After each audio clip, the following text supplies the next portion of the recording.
6 Minute English. From BBC Learning English. Hello and welcome to 6 Minute English. I'm Neil. And I'm Rob. Rob, when you were a child, did you have a pet? Yes, we had a few pets, and my favourite was a little fluffy hamster. And what happened to your hamster? Well, one day, I got home from school and he wasn't in his cage. I was worried for a bit in case he'd escaped or got hurt, but it was all right. My mum told me that he'd gone to live on a farm so that he could run around with other animals. Really? Yes, really. A hamster went to live on a farm to be with other animals? Really? Well, when you put it like that... I think that was probably one of those lies that parents tell their children so as not to make them sad. Oh, well, I'm sad now. Well, maybe having a go at this quiz will cheer you up. According to a study by a US psychologist, what percentage of people will lie in a typical 10-minute conversation? Is it A, 40%, B, 50%, or C, 60%? I think most people don't lie that much, so I'll say 40%. OK, well, we'll reveal the answer a little later in the programme. So today, we're talking about lies, and particularly the lies that parents tell children. The topic was discussed on the BBC Radio 4 programme Woman's Hour. A guest on that programme was Dr. Chris Boyle, a psychologist at Exeter University. He talks about a particular kind of lie. We tell these lies not because we want to hurt people. What colour are these lies called? A white lie is just a distortion of truth without malicious intent. So as long as there's not malicious intent, I think it's something that we do. It's almost a societal norm that it has become where it is acceptable that we do tell certain lies at certain times. Dr. Chris Boyle there. What colour is the kind of lie he was talking about? It's a white lie. He says a white lie is just a distortion of the truth. Distortion here means a changing or bending of the truth.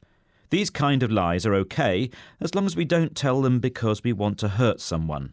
He used the phrase malicious intent to talk about a bad reason for doing something, didn't he? Yes, intent is the reason or purpose for doing something, and malicious is an adjective which means cruel or nasty. So without malicious intent means without wanting to hurt or be cruel to someone.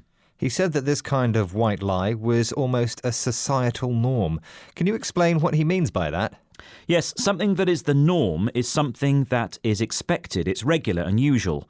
The adjective societal comes from the noun society. So a societal norm is something that is regular and common in your culture or society. So do you think your mum's story about the hamster and the farm was a little white lie?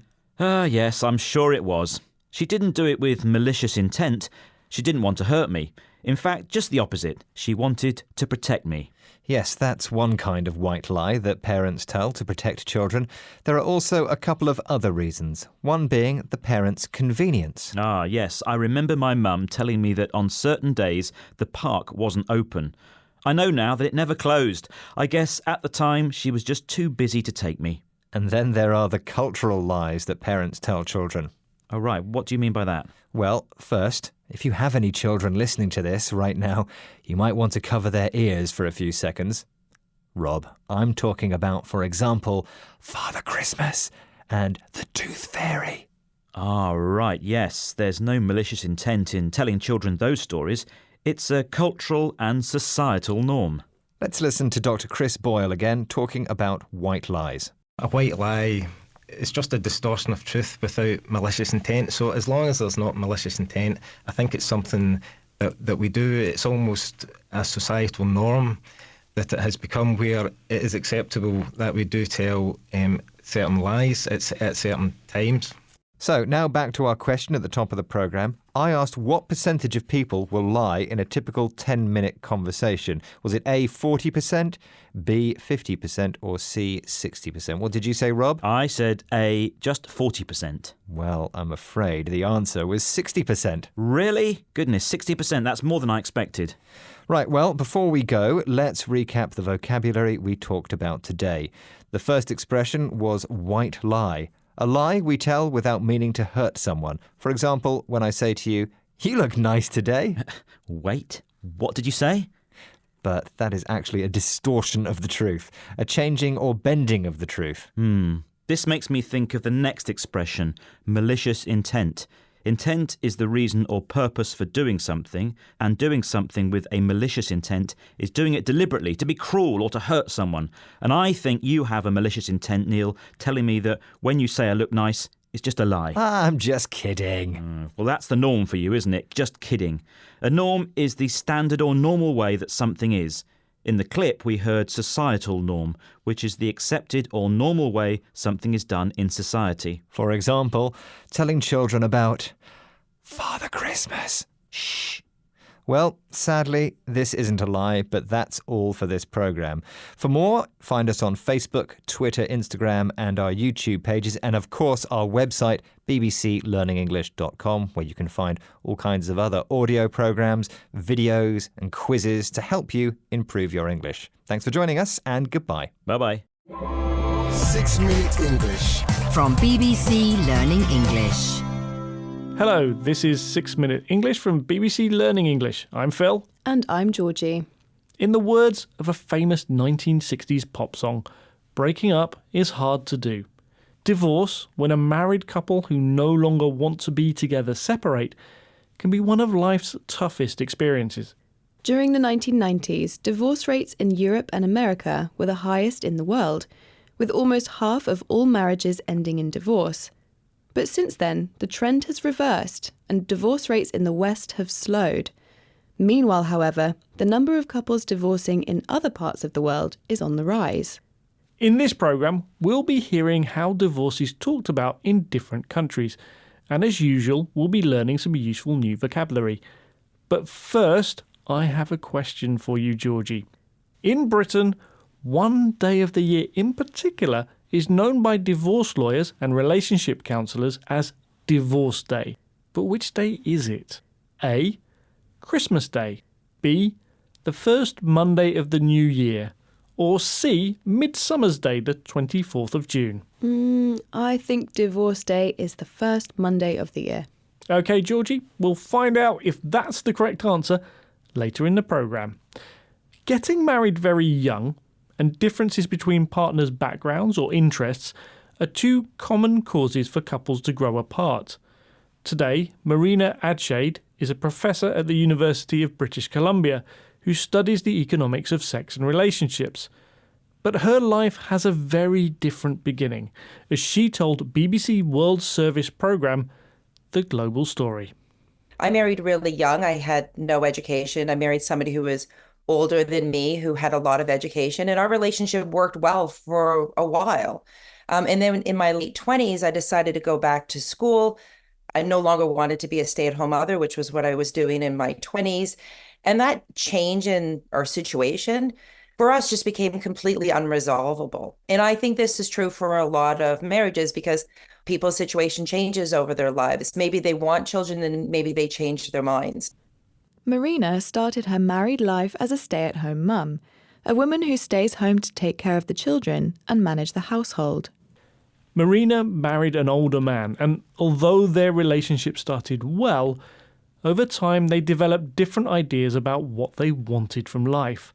Marina and her husband changed their minds. They changed an earlier decision they had made. Growing apart is one of the most frequently given reasons for divorce, and eventually Marina and her husband's problems became unresolvable, not able to be fixed or satisfactorily ended. Marina's experience is typical of someone who finds themselves trapped in a marriage that no longer works. Yet unfortunately, due to economic or emotional reasons, many people stay trapped. So what can be done? Now, some countries are looking to the authorities rather than the couple themselves for a solution. Here, Lucy Hockings, presenter of BBC World Service's The Global Story, and divorce counsellor Joanna Gosling discuss a new strategy being used in China. There was an interesting thing they did in China where they introduced this cooling off period. Mm-hmm. So the government enforced this. Does that work when the government intervenes in a situation like this and makes people behave or do things in a certain way? If nothing changes in the dynamic between two people, being told that they've got to cool off and wait a bit longer, I don't think is going to make them suddenly realise that they want to be together. It might be an idea for states to invest in communication programmes for these couples, because that's invariably why relationships fall apart. In response to rising divorce rates, in 2021, the Chinese government introduced a 30-day cooling-off period for couples wanting to separate. A cooling-off period is a period of time in which two groups who are arguing can try to improve the situation before taking further action. However, it's unusual for governments to intervene, to become involved in people's private lives this way. Joanna doubts a cooling-off period will work, especially as the main reason for relationships failing is non-communication. She says a lack of communication is invariably, well, always, the reason for divorce. On the plus side, by communicating openly, maybe with the professional help of a relationship counsellor, saving a marriage is possible. I think it's time you reveal the answer to your question, Phil. You asked about Divorce Day in Britain, and I guessed it was the first Monday of the new year.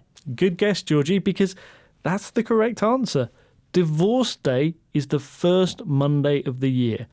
OK, let's recap the vocabulary we've learnt in this programme, starting with stay-at-home mum, a phrase for a woman who stays home to care for her children and manage the household.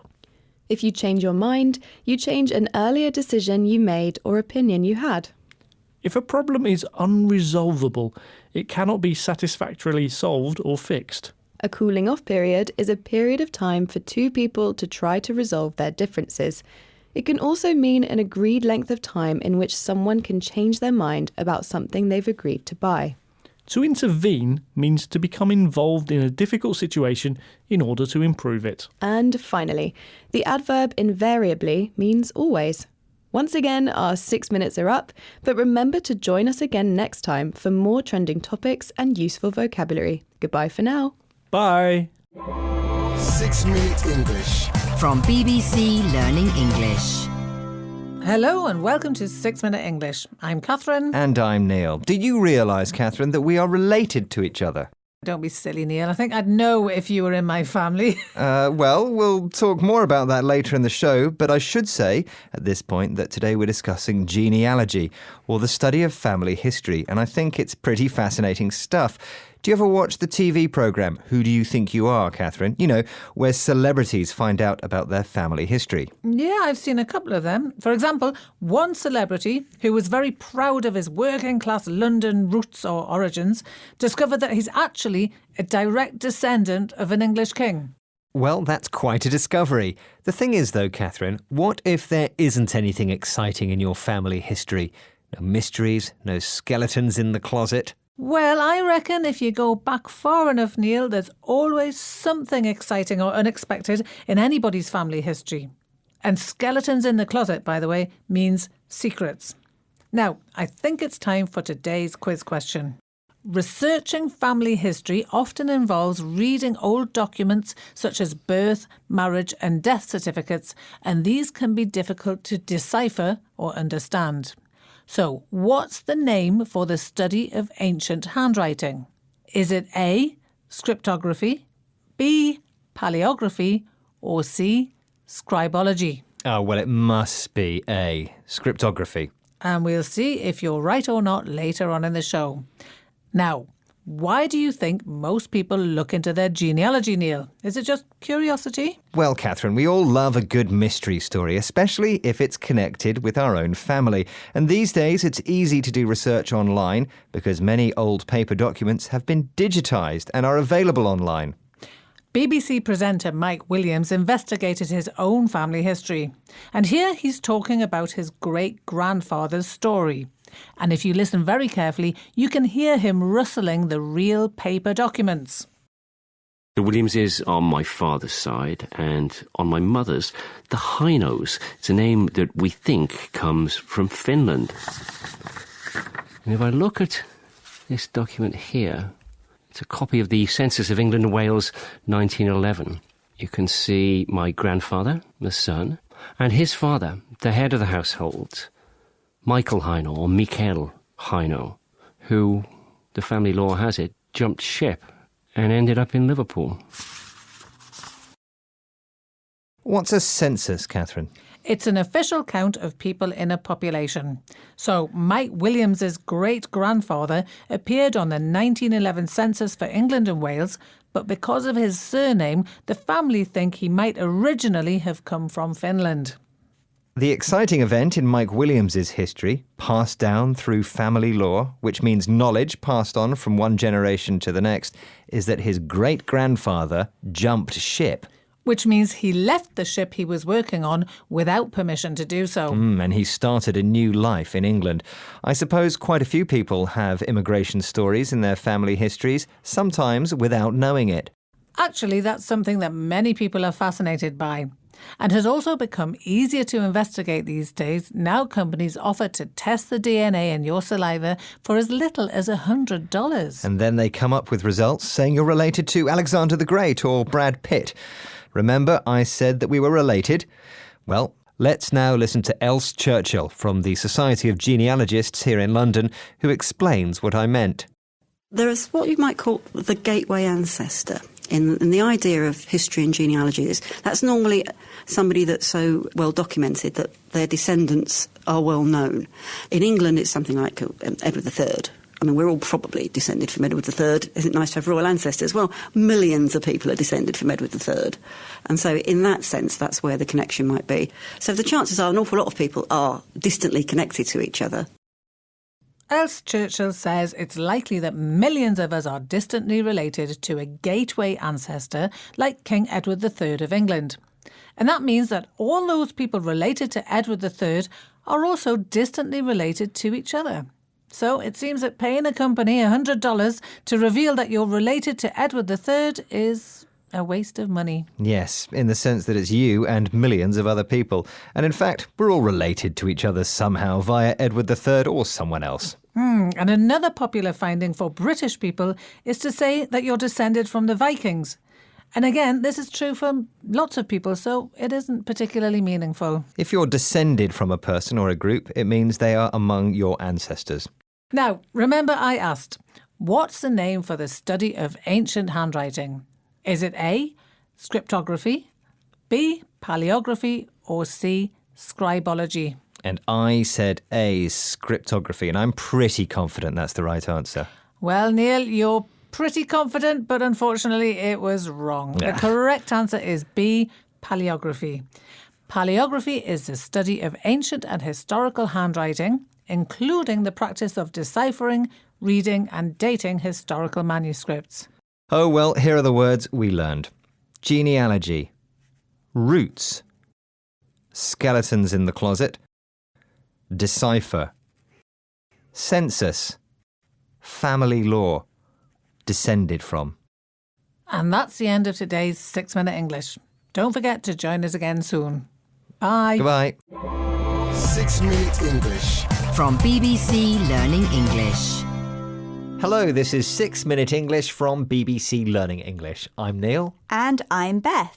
Women today are having fewer babies. More women are delaying having children until their 40s, the period of 10 years in life between 40 and 49.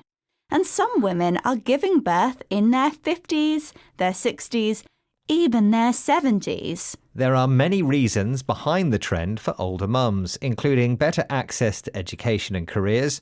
But there are also health risks to having children later in life. So in this programme, we'll be asking, when are you too old to have a baby? And as usual, we'll be learning some useful new vocabulary as well. But first, I have a question for you, Neil. In 2019, Mangiyama Yaramati gave birth to twins in the state of Andhra Pradesh, South India. But these were no ordinary twins because Mangiyama was the oldest recorded woman ever to give birth. So, how old was the oldest ever mum when she gave birth? Was she A, 53 years old, B, 63 years old, or C, 73 years old? I'm going to guess 63. OK, Neil, we'll find out the correct answer at the end of the programme. Professor of Reproductive Science at University College London, Joyce Harper, has been studying the trend of women choosing to have babies later in life. Here, she shares her discoveries with BBC World Service programme Global Story. 10, 20, 30 years ago, women were having children at a much younger age. Now it's become quite normal for women in their 30s. As we see with the world data, there's many countries where women have their first birth over the age of 30. But this is quite a new phenomena. That's why this term geriatric mother unfortunately still lingers.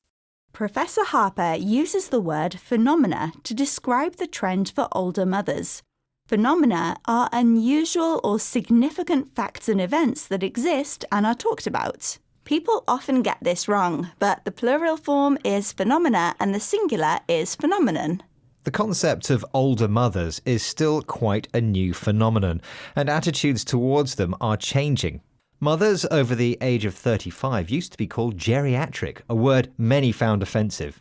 Fortunately, this term is no longer used, but social disapproval of older mothers still lingers.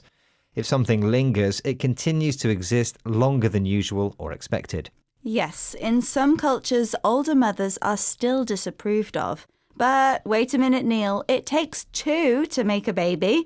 What's the man's role in all of this? Well, unlike women, whose ability to naturally get pregnant declines sharply in their 40s, men's fertility lasts longer. Rolling Stone singer Mick Jagger famously had his 8th child with his 29-year-old partner at the age of 73. So, are older fathers more socially acceptable than older mothers? Yes, thinks Professor Harper, as she explained to BBC World Service's Global Story. We do have a bit of a gender problem here, because if this was a man in his 60s, 70s and even 80s and he's fathered a child, most people would pat him on the back. But they probably pat him on the back because he's absolutely got a much younger partner. But if we've got a woman in her 60s, 70s or, God forbid, 80s having a child, then it does have a sort of shock reaction and makes people feel uncomfortable. Professor Harper thinks that society is more accepting of older fathers than older mothers.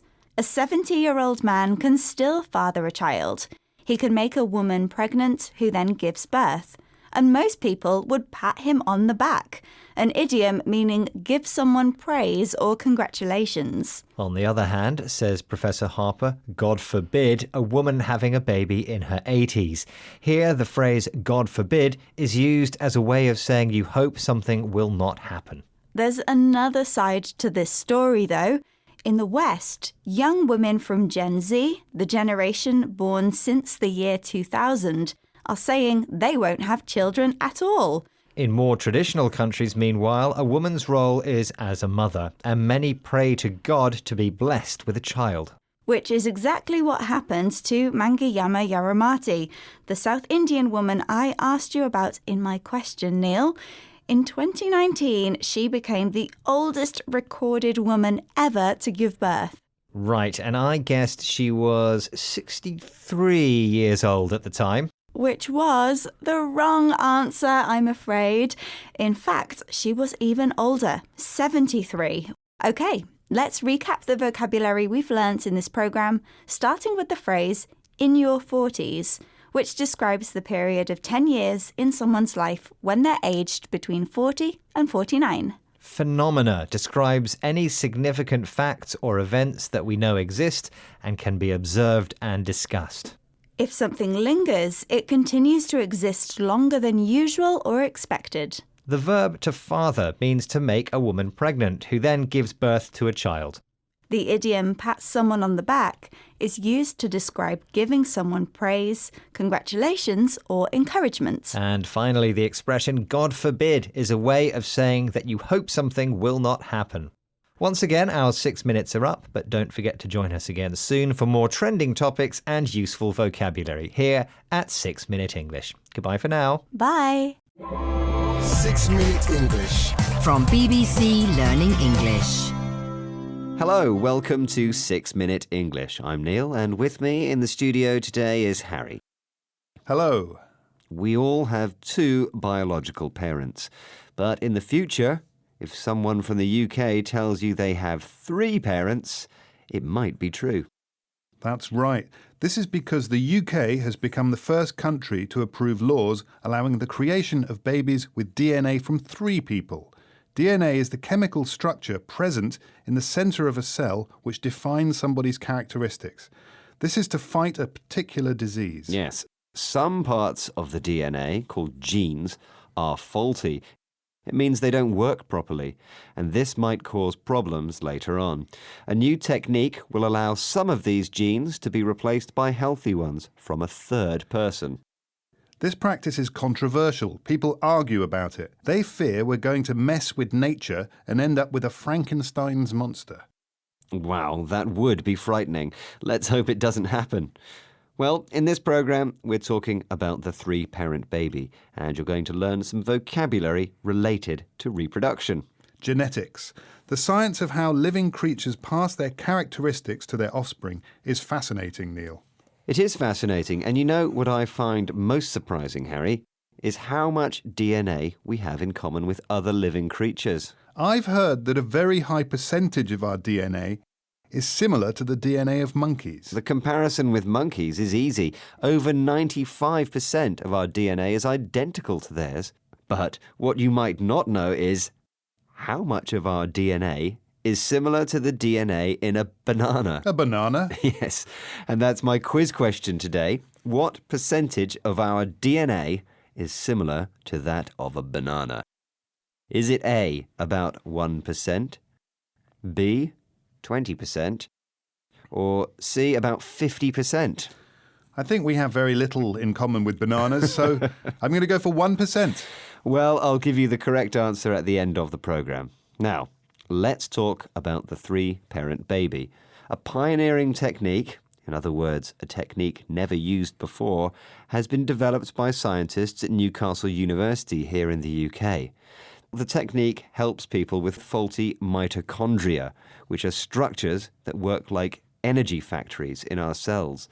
The mitochondria are like batteries. And what kind of problems do people who inherit faulty mitochondria have? They have serious health problems such as brain damage and heart failure. That's terrible. Maybe it would be good to have this technique approved. Well, not everyone agrees with it. Fiona Bruce, who is a Member of Parliament here in Britain, expressed concern when the proposal was discussed. Listen out for the expression she uses right at the beginning of her speech. It means that when you start something, you can't take it back. Once the genie is out of the bottle, once these procedures that we are being asked to authorise today go ahead, there will be no going back for society. She says that the genie is out of the bottle. It's an expression to do with fairy tales, in particular the story of Aladdin, when he rubs a lamp and a genie appears. When the genie is released, anything is possible, even bad things, and there's nothing anyone can do to stop it. So in the case of DNA engineering, people are afraid that similar techniques might be used to create designer babies. Babies whose characteristics like height, sex, hair and eye colour are created to order. Or we might be looking at babies with several parents, and who knows where it might end. But the approval of this proposal has also made many people happy. Yes, people like Victoria, a mother who has a sick child because of faulty mitochondria. She uses an expression which means amazing or astonishing. Which expression is it? It's just mind-boggling what this could mean for our family and for other families who are affected. It's just the best news. She uses the expression mind-boggling. In other words, something astonishing, overwhelming. That's great news for this lady. I'm happy for her. Yes, it is. According to statistics, faulty mitochondria affects 1 in every 6,500 babies, a considerable number of people. Well, this is an interesting subject, but we are running out of time, and you're going to tell me what percentage of DNA we have in common with a banana, aren't you? I am. And the options I gave you were about 1%, 20%, or 50%. And you said... I said I thought it was just 1%. Well, can you believe it's 50%? We are half and half like bananas. That's incredible. They're not even mammals. We're so different to them. It's mind-boggling. Let's listen to today's words once again, Harry. Yes, they were. DNA. Genes. Faulty.